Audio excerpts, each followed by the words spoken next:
See everybody here, Chris? I believe so, Mr. Chair. All right, so what we'll do, we have the budget deliberations today. And what we're going to do is basically I'm going to ask our secretary, Mr. Boswick, like we're having a regular vote. What I'm going to do is call on each member to make a comment,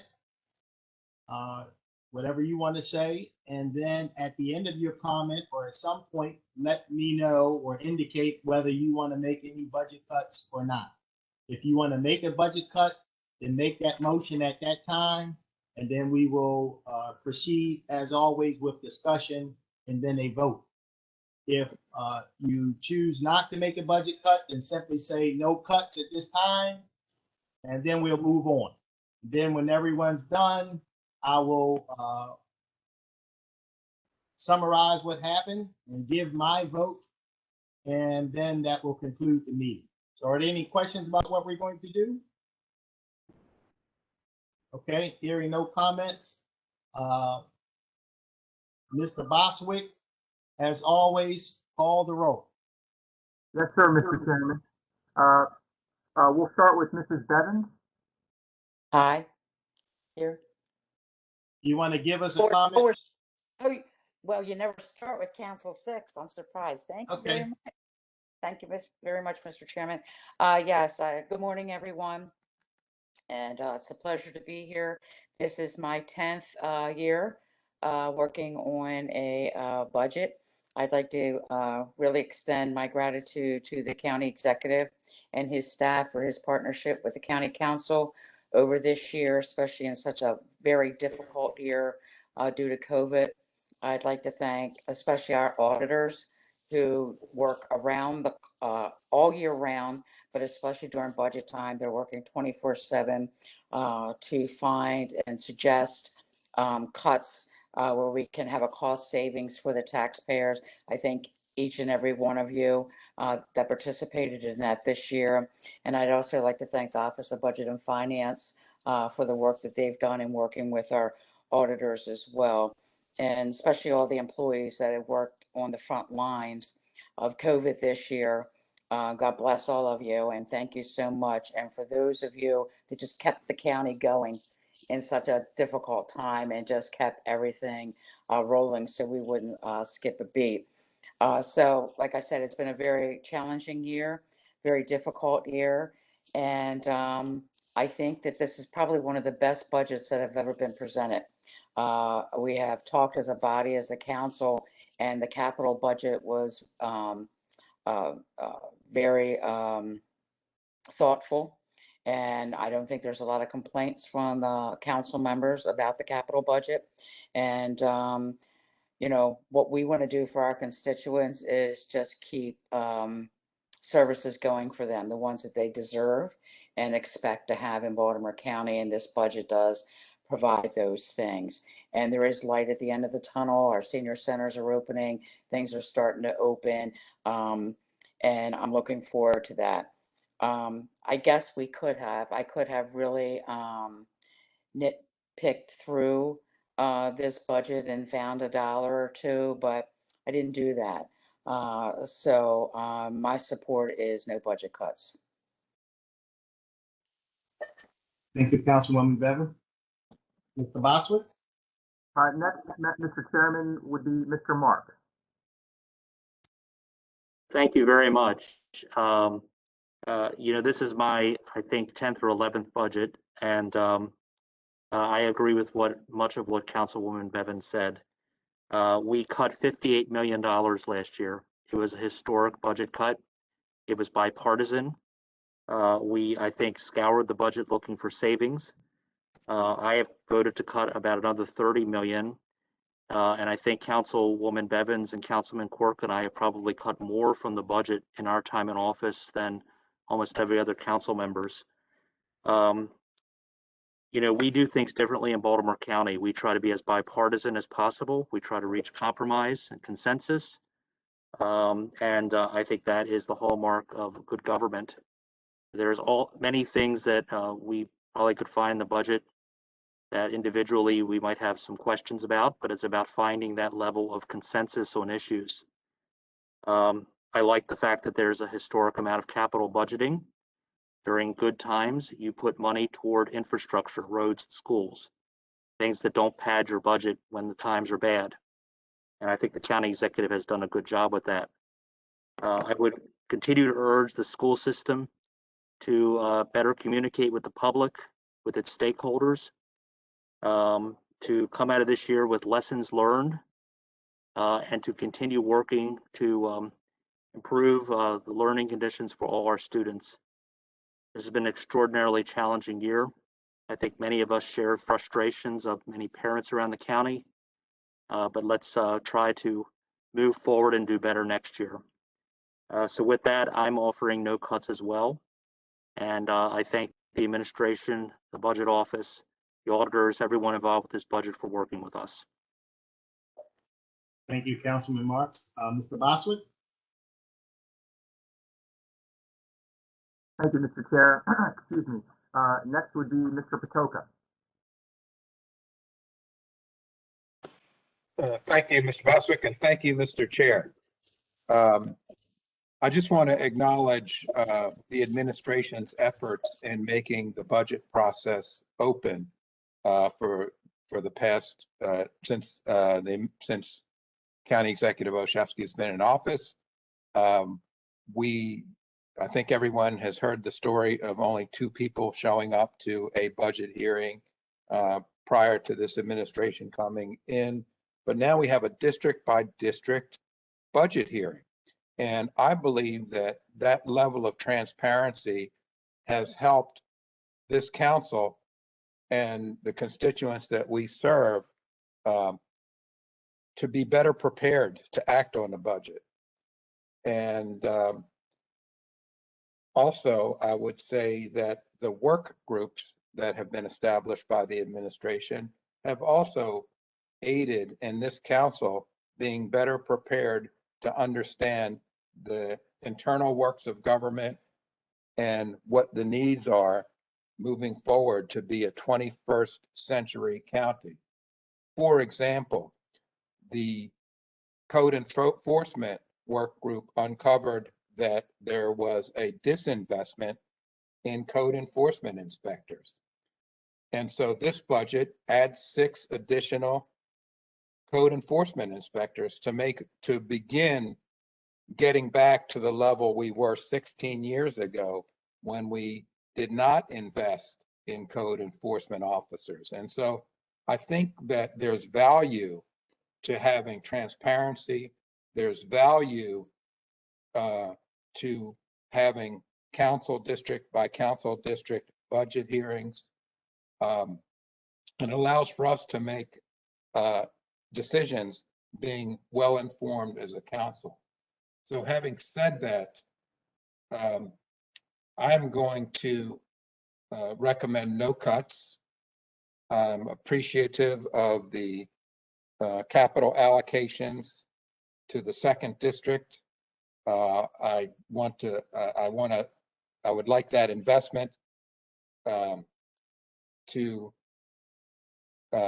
continue into future fiscal years. Investments like the Pikesville Armory, which would be transformative to Pikesville, and it'd be a local amenity, but also a destination point for all of Baltimore County. So I thank the county executive for putting $1 million in to match state dollars that our local or state legislators were able to gain for the county. There's more needed. We lack open space we lack public open space in the 2nd district.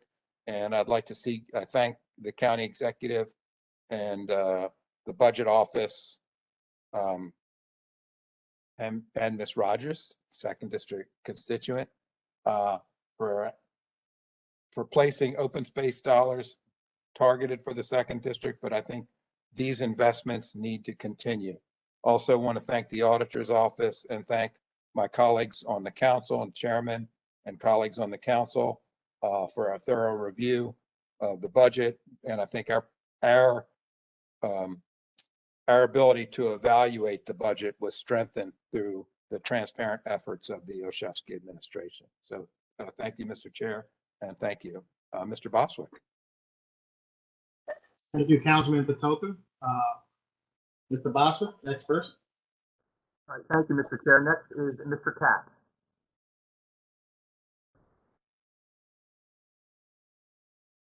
Councilman Katz.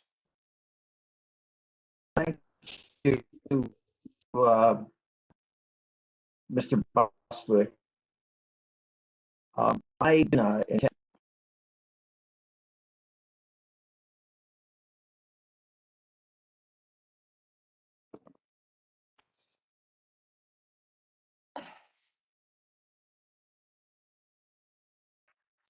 to hear me now. Yes, we can hear you now. Yeah, we can hear you a little better, Mr. Katz. He's on mute. Mr. Katz, unmute yourself and try to start from the top.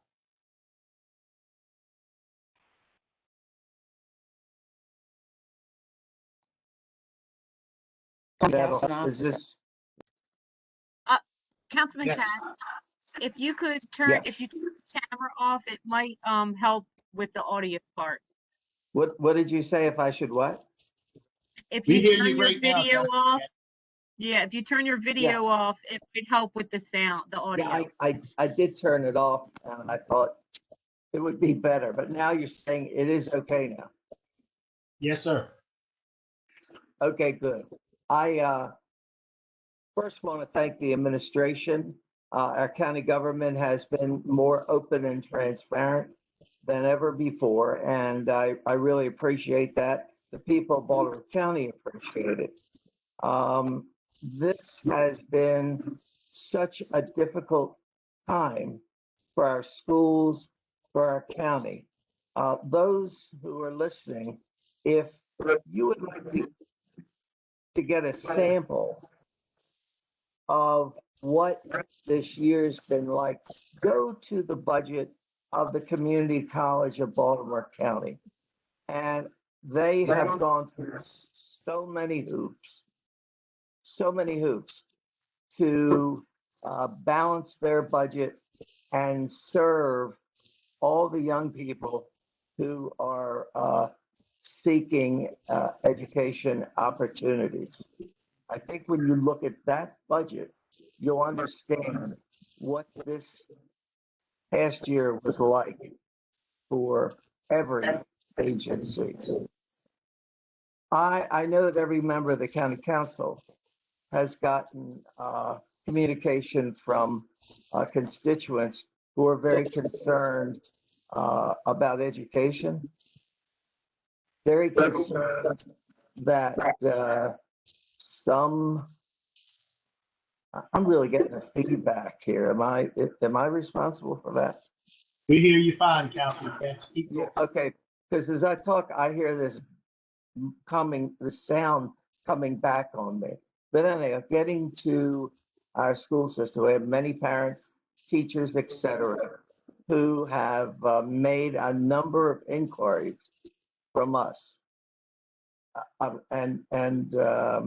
mean, many inquiries, and it's been very difficult sometimes to get answers from the school system, etc.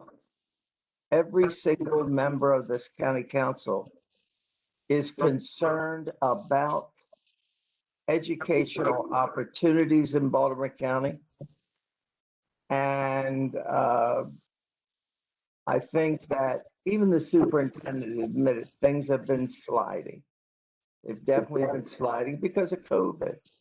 So for us to go through the education budget and cut and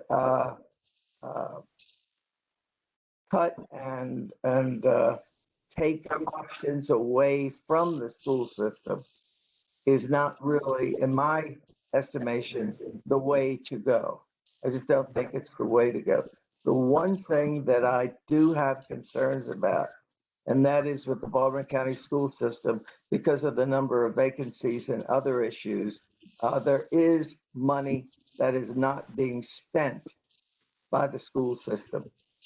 And which means that people are paying property taxes, higher property taxes, to fund revenues that aren't being spent.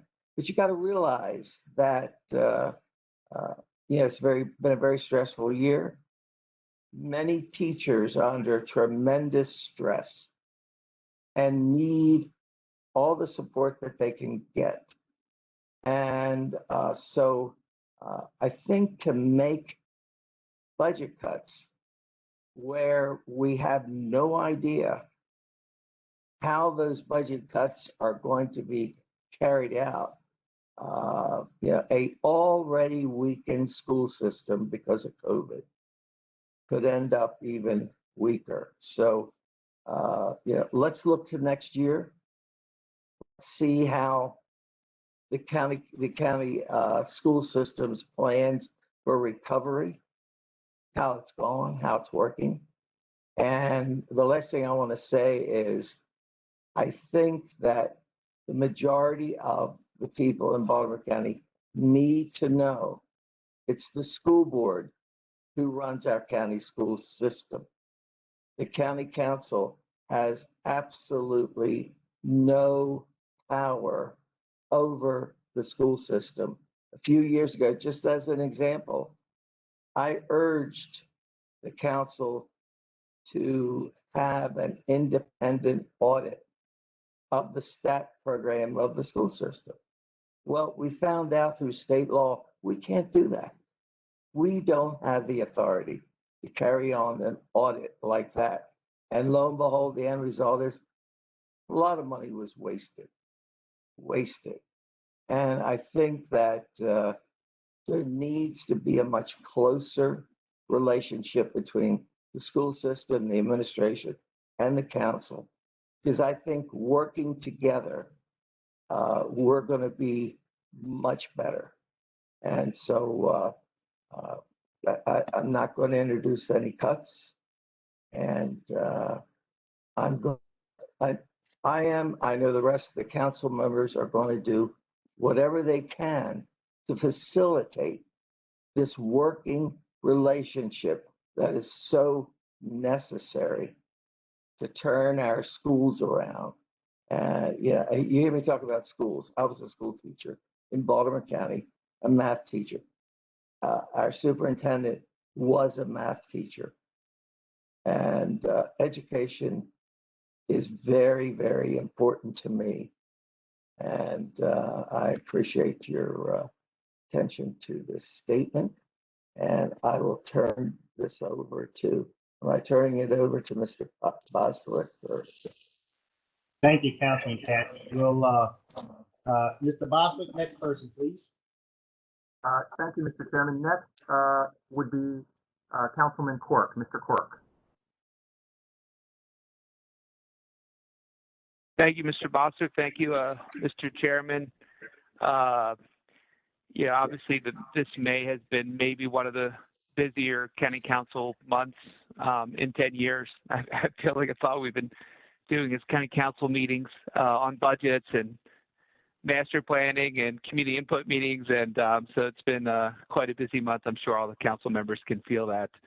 I guess I just want to first start out and thank the county executive and his staff. I think universally among all 7 council members, we've seen a huge difference in working almost hand in hand with the county executive, his office. So job well done, Ed Blades. I know you probably haven't slept either for the last couple of months. So great job, Ed. You're incredibly communicative, and we appreciate the partnership there. And of course, our audit staff with Liz and Lauren and crew, you guys are great. I spent a lot of time really looking through this budget, and I know sometimes without all the information you'd like to have, so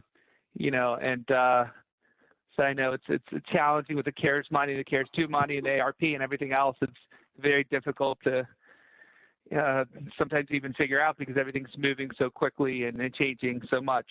Of course, our council staff, Tom and Adam and Chris and crew. Thank you guys. You're great. I'd echo some of the comments. I think Councilwoman Bevins, mentioned, great capital budget. I think Councilman Marks mentioned as well, great operating budget, really reflecting the goals of the county exec, the council, but most importantly, the citizens. Really grateful for the Benjamin Banneker, Lansdowne High School, Wilkins Police Precinct, money to start looking at a new fire station in Catonsville, but basically really good allocations, Woodlawn Senior Center. So all around the district, we're seeing just really, really nice work done and really focus on what we're hearing from the citizens the loudest. So really nice budget. As I said earlier, it felt like Christmas came early. And part of that, with the stimulus and all this federal help and support's making a huge, huge difference. Otherwise, we could be Great Depression 2 easily without the federal government stepping up. So fortunately, the federal government kept us from going into Great Depression 2, maybe for next 15 or 20 years, really kind of saving us from Armageddon. I think out of all the departments, we have a lot of great departments, just did exceptional good job.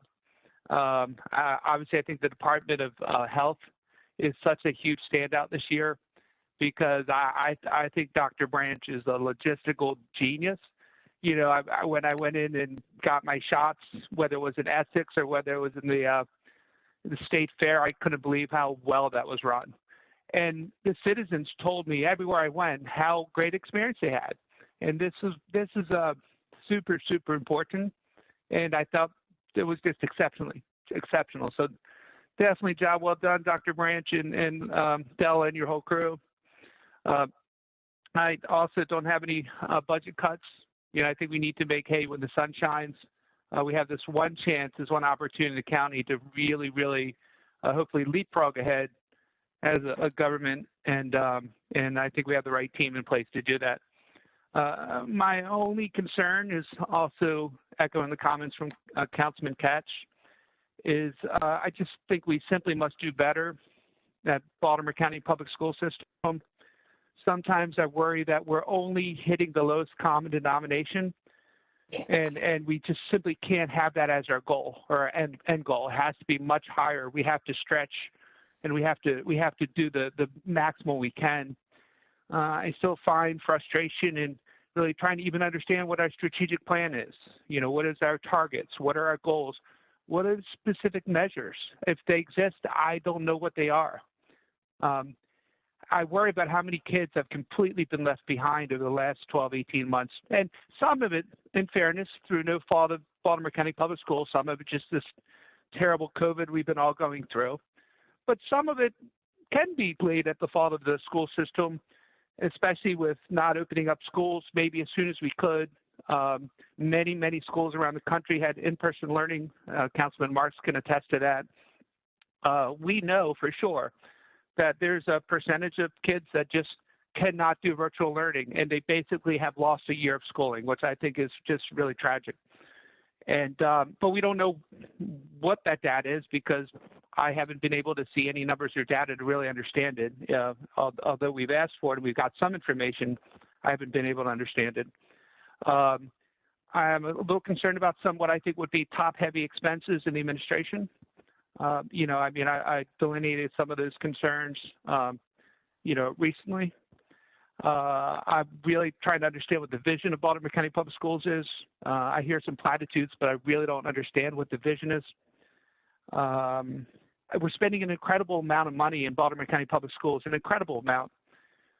But at what outcome or at what kind of strategic type of imperative? And sometimes we have a lot of money being spent and we really, I don't even know what it's being spent on because I haven't seen the data and the information. And I know the audit staff has expressed some frustrations there as well. I'm a little concerned because we're losing a lot of the senior executive level people at Baltimore County Public Schools. I know 4 senior execs just recently left, and that's concerning. Yeah, obviously the lack of data and information is concerning. We're spending a lot of money here, and I just think we simply must do better at Baltimore County Public Schools. And I did want to reiterate what Councilman Katz said as well, because I think a lot of citizens think that we have direct control over the school system, and we don't. We appropriate the money. We can't add to the budget. We can only subtract from the budget. But it's the Board of Education that ultimately has the final authority. And so if the citizens are unhappy with Baltimore County Public Schools and or the leadership, I would encourage them to contact the Board of Education. And I can't even tell you how many people have told me, though, that they have tuned into the Board of Education meetings and have found it to be disappointing. Let's just use a nice word. Maybe a more challenging word might be dysfunctional. And we just simply cannot have that. I mean, the Baltimore County Public Schools are too important. And so I really, really hope over the next couple of years we can see significant improvements at Baltimore County Public Schools, because I'm definitely not happy with what we're seeing. Outside of that, job well done, Baltimore County government. I mean, Department of Health gets a gold star. And the county exec's office, I mean, when you have Republicans and Democrats all singing praises to the county exec's office, I mean, that really does say a lot. And so, I mean, overall, we've weathered this crazy COVID kind of challenge, and we're seeing some light at the end of the tunnel, but now's the time to really capitalize on it and really try to spend these additional dollars we're getting in a way that it's not coming back to us later, because now we have all this funding that we had that went away, but now we have to cover it. So you have to be really careful and strategic on how we're allocating these one-time resources and trying to cover as many gaps as we can. That's all. No budget cuts. Appreciate the work of my colleagues, and appreciate the work of everybody trying to make Baltimore County a better place. Thank you. Thank you, Councilman First. Mr. Boswick? Thank you, Mr. Chairman. Next is Mr. Crandall, Councilman Crandall. Thank you, Mr. Secretary, Chairman Jones. It's what a difference a year makes. Last year, we had to work with the administration and with Mr. Blades and his staff and the auditor staff to identify some budget cuts that weren't easy for some of us to make, but we had to do the responsible thing. And I think that we did not anticipate a much rosier picture this year, coming through a pandemic and having to muster resources throughout Baltimore County, and various agencies had to move people in one job to another just to tackle some of the things that are COVID related. And I think there is light at the end of the tunnel, and that Baltimore County is emerging stronger than it was. And I think this budget is a reflection of that. I do want to thank the auditors. I want to thank Mr. Blades and his staff and his department, the directors that came before us to talk about their budgets and their challenges in the past year during the budget process. I think this is the most, in terms of the capital budget, this is the most equitable distribution of the capital budget throughout all the districts in Baltimore County. I think that I've seen, and I think this is my seventh budget process. And I think that the capital budget in and of itself represents some exciting opportunities for the 7th district, both in terms of land preservation on the Back River Neck Peninsula, a new waterfront park on the North Point Peninsula, and just simple things, long needed maintenance on things like multi-purpose courts at some of our schools. So a lot of these things are being addressed, and so I'm pleased to support this budget, especially on the capital front. Now, I don't want to, I think Mr. Quirk and Mr. Katz and others have already expressed concern over BCPS, and so I'm not going to belabor that point, but I do agree with them that some things need to change, and it needs to be, the changes need to be driven by leadership and the school board.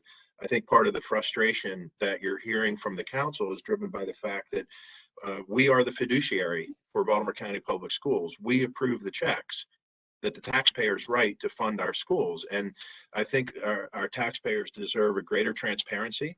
I know that different people from members of our county delegation to the county council to our auditor's office to the inspector general's office, I believe, have asked for data, have asked questions, and I know citizens have asked questions too. Wait a second, where did this money go?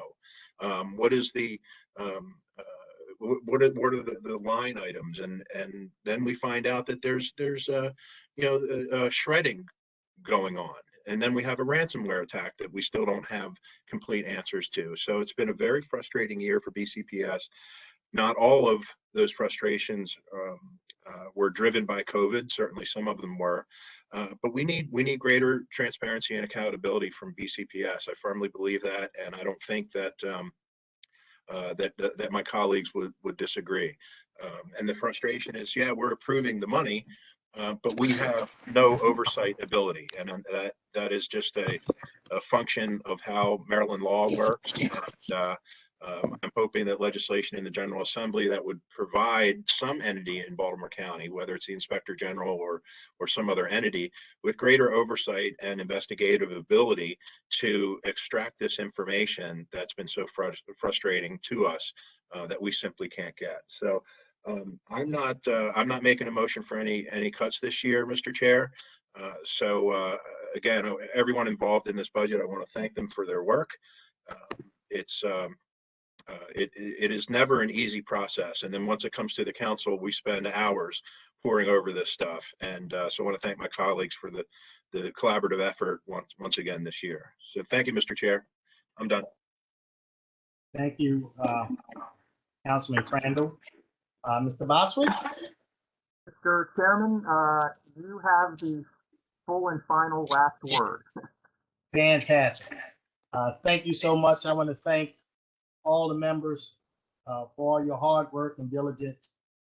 I certainly appreciate all your comments and agree with probably most of them for sure.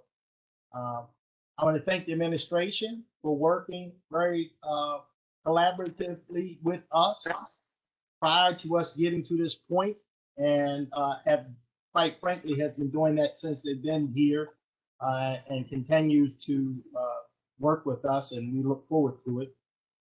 I want to appreciate the hard work of the county auditor's office and all of the members there. I know you work very, very hard to identify items of concern, and on any regular year, probably would take you up and really dive deep into those things. But given where we are today, it would be very difficult, as I think Councilwoman Bevan said, to really pinch and pennies here or there is not really worth it. And of course, you know, we as a body of Baltimore County government, we have done a fantastic job weathering this storm. And we've taken we made the tough cuts last year. We actually made the right decision prior years to actually increase revenue. And last year we made the tough decisions to cut somewhere around $60 to $70 million a year, because we just did not know where we were going to go. We did not know what was going to happen. We were all hopeful that the federal government would in fact give us some assistance, but we could not count on it at that time. So, and to take a phrase from Councilman Quirk, you know, we were facing Armageddon, so we cut $70 million. Then along came the COVID, and you know, our basically agencies acted miraculously, starting with the health department and really gearing up and providing the type of service that we would expect. But to be quite frank, many citizens were surprised.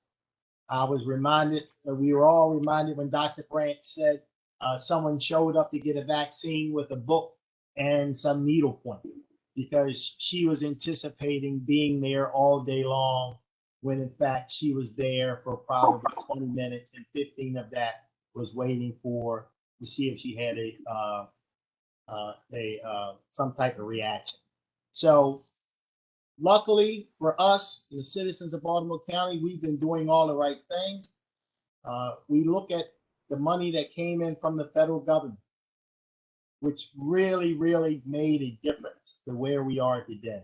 Whether we're talking about the $40 million that they provided to keep people in their homes and avoid rental, avoid eviction.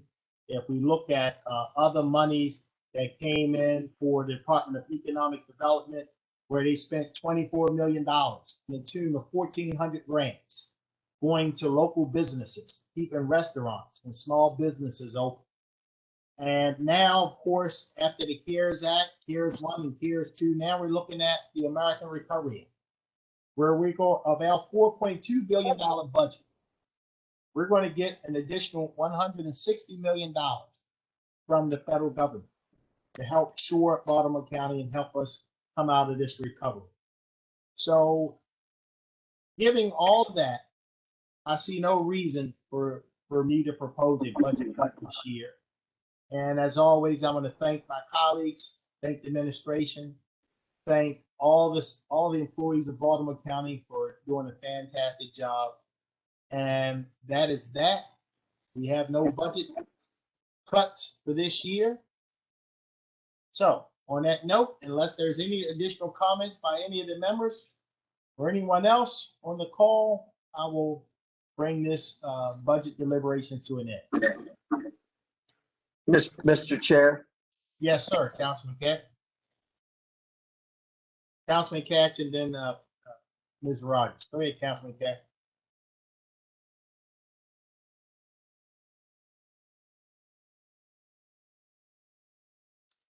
Councilman Catch, we can't hear you. You're muted. will you let the public know when we're going to have the final vote on the budget? Yes, we will do that. Mr. Boswell, we'll do that up. And right now, we'll go to Ms. Rogers. Mr. Chairman, thank you, and members of the council. On behalf of the administration, we want to sincerely thank you for your support and your confidence in our budget, in the CE's budget as presented. We truly appreciate all of the support over the last year through the pandemic, because it was indeed a joint effort. And we look forward to working with you just as close as we go into the new fiscal year. So on behalf of the administration, we thank you. Thank you very much, Ms. Rogers. On that note, I don't see any hands raised. I'm going to thank everybody again. Thank the administration, thank all the county employees, and thank all the citizens for doing everything they need to do. Don't forget, if you haven't been vaccinated, please do so. We're not out of the woods quite yet. So please get somebody who's not vaccinated to go get vaccinated. There's normally no waiting line. So on that note, I want to thank everybody. Have yourself a wonderful day, a great weekend. Oh, wait a minute, Mr. Boswick? Yes, sir, Mr. Chairman. The budget deliberation, so this, essentially concludes, I guess, what would be the informal portion of your budget season. The budget adoption will be held on May the 27th at 10 a.m. That will be in conjunction with the legislative session that will also be held. There are some things on the agenda that are not budget related, and there are some bills that will be, such as the budget and appropriation ordinance, the property tax bill, and the personnel bill.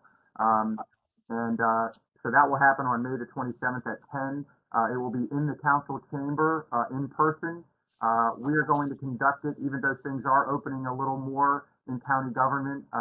We are going to conduct it the way the executive did a month ago, by invitation only to attend in person.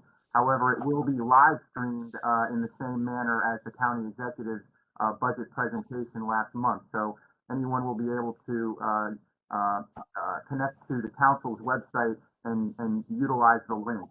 Chris, correct me if I'm wrong. That is correct. It will be done a little differently, how we've been doing during the pandemic with the WebEx recordings and live stream. This will go through the county's YouTube channel, but there will be a direct link on our homepage to that channel so anyone can view the live stream of the budget adoption. So there we are, Mr. Chairman. Thank you. Thank you so much. Again, everyone have a great weekend. I'm going to thank everybody for their participation. Thank the auditor's office, thank the budget office and their staff, and thank all the citizens who came out throughout Baltimore County to make their voices heard during the town hall meeting. So thanks again, everyone. Have a great weekend. God bless.